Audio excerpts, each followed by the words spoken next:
Seated self-defense, or how to defend yourself from a seated position. That's the topic of this video.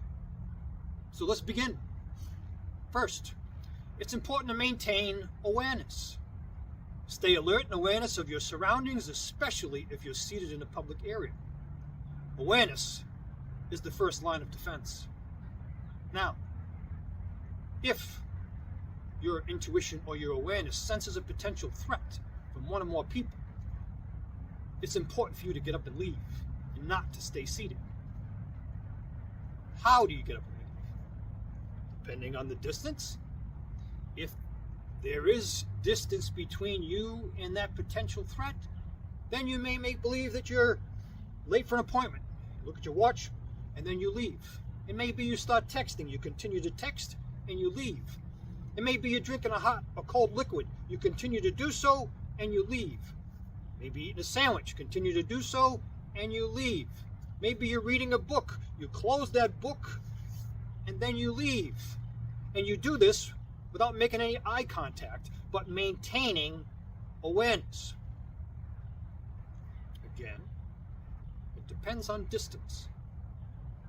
If this potential aggressor is closer, if I go to get up and he's already, or this person's aggressor is already in my personal space, I go to get up, either going to push me back down into a seated position or hit me and knock me back into a seated position. So it's important how you get up. If I'm leaning forward, as I am now, my forearms are on my thighs. When I go to get up, I do not want to present my head to the aggressor. If I do so, I'm leaving myself open to get punched, kicked, kneed, etc. So what you need to do is, instead of going forward to get up, you stand straight up. Now, I can sidestep and go to the right, or I stand straight up, I sidestep and go to the left, or run, depending on the situation. Another one. Position your feet. Now, because of the camera, you can't see get a good clear shot of my legs, but I can step back with my right leg up on the ball of the back foot, or I can step back with my left leg up on the ball of the back foot to position myself to sprint or run, depending on what escape route I have available to me. It also sets me up. I'm stepping back with my right leg, I'm up on the ball of the back foot.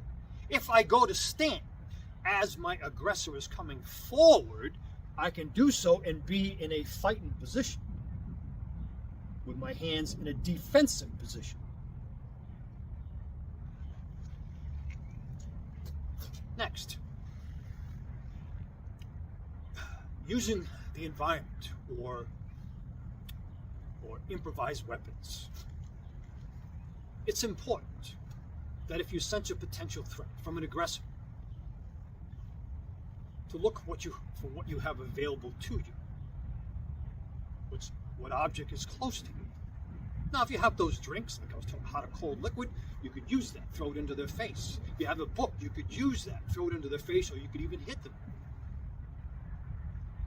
It could be you have pocket change. Reach into your pocket, into your coat pocket or your pants pocket, and get that change ready to throw. Sure, it could be some people carry sand or dirt in their pocket. Get it ready. It works. Remember, this is not a sparring match. This is about survival, whatever it takes. So you have that to distract and then to follow up. Now, if I have an EDC, an everyday carry, what is that? Do I have pepper gas? Do I have a pen? Do I have a mini flashlight? Do I have a pocket knife? You got to start getting this ready, your EDC ready as well, if you have the time. So I may distract and then use my EDC. If I don't have an EDC, or in addition to my EDC, Now comes the physical defense techniques. For physical defense techniques, if I'm leaning back, I do have my hands, of course, but I have my legs here to use defensively, and I have front kicks. I can go front kick to the groin, I can go front kick to the solar plexus, I could go front kick to the face, depending on your flexibility. I could front kick them in the groin, they buckle, the head comes forward, then I could kick them in the face. I have my oblique kicks. I could oblique kick the shin. I could oblique stomp kick that knee. I could oblique stomp the inside of their thigh to buckle that leg. You have that. Again, I could give you more, but you don't need more. You just need a few, that you need a few of these tools to practice regularly. As a combination, I could front kick that groin and then oblique stomp kick that knee and escape. I could oblique stomp kick that knee and then front kick that groin and escape. There are a lot of combinations I could give you. But practice, see what you come up with, and then practice it regularly.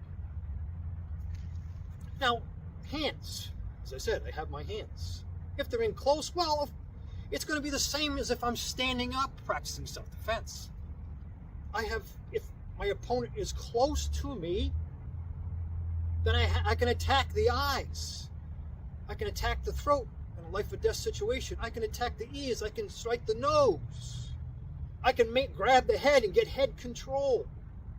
I can strike the groin. Strike the sides of the neck. The ears. All of this is going to be available to me if they're in close. Now, if I'm leaning forward, things change a little bit because of the position of my spine. So now it's not going to be kicks. I could kick, but I have to change my position. So, what do you have available to you? Groin could be there. You could punch that groin. You could backhand that groin. And then as they buckle, grab a hold of that head. And now you can strike with your hand. You can strike with your elbows. It's going to be available to you. You can claw, etc. Blocking or defending yourself if they're striking you. That's next. If you're in a crowded area and the opponent is able to get into your personal space and grab a hold of you or strike you, you can use your tight covers to defend and then go on the attack. You could use your wide covers, a wide cover, defend, and then go on the attack, going forward. Keep it simple. Use basics.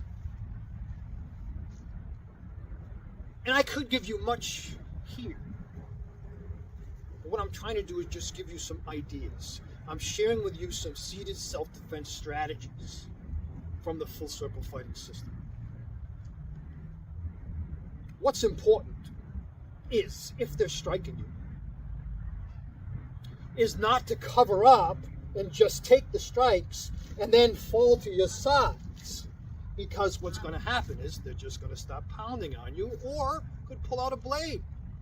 You don't know how it's going to escalate. So defend and attack and continue to attack. Because remember, the goal of self-defense is to protect yourself and escape from harm.